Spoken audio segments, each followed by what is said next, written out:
आज आहे 15 एप्रिल 2025 आणि मी माझ्या शेतामध्ये आणि हे आमचं नाल्याचं काम चालू आहे आणि नाला हे स्वतःच्या पैशातून करायलो. कशामुळं की नाला खोलीकरण यानं काय होतं, खोल केल्याच्या नंतर मुरमापर्यंत उकरलं, याच्यात पाणी साचतं, जमिनीची पाण्याची पातळी वाढती. इथं कुठं शासनाचा निधी नाही, काय नाही, घरून स्वतः घरतून घरून करायलो आणि केवळ पाणी विहिरीला वाढण्यासाठी हे.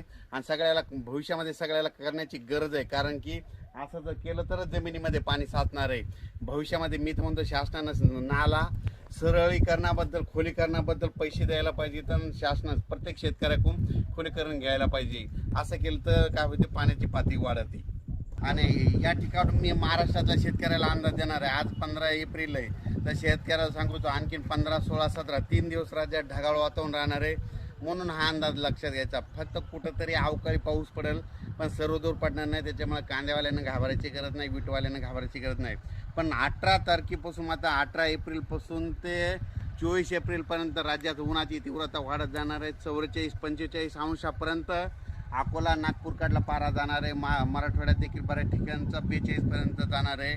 म्हणून हा अंदाज लक्षात द्यायचा. राज्यात सांगायचं झालं तर 18 तारखेपासून उन्हाची तीव्रता वाढत जाणार आहे, म्हणून हा अंदाज लक्षात द्यायचा. आणि हे अंदाज मी माझ्या शेताच्या या ठिकाणी नाला करत आहोत, म्हणजे एक नाला खोलीकरण करत आहोत. म्हणजे शेतातलं या नाल्यामध्ये पाणी जिरवायचं आणि तिचं पाणी विहिरीला पर्क्युलेशन होतं आहे, विहिरीचा पाण्याची पातळी वाढवते. म्हणून स्वतःहून करत आहे, कुठली शासनाची मदत न घेता स्वतःहून काम करत असं. खरं तर शासनानं सगळ्या शेतकऱ्याला असं करून द्यायला पाहिजे, पण देत नाही, म्हणून सगळं स्वतः करत आहे. आणि या ठिकाणी मी शेतकऱ्याला अंदाज देखील दिला. धन्यवाद. आणि हे पाहू शकतात, हे ऑपरेटर आहेत, हे संपूर्ण आमचं, हे आमचं स्वतःचं ट्रॅक्टर आहे, ते पण देखील आमचं स्वतःचंच आहे. आणि या ठिकाणी आम्ही काम चालू केलेलं. धन्यवाद. धन्यवाद. हे आहे माझ्या शेतामध्ये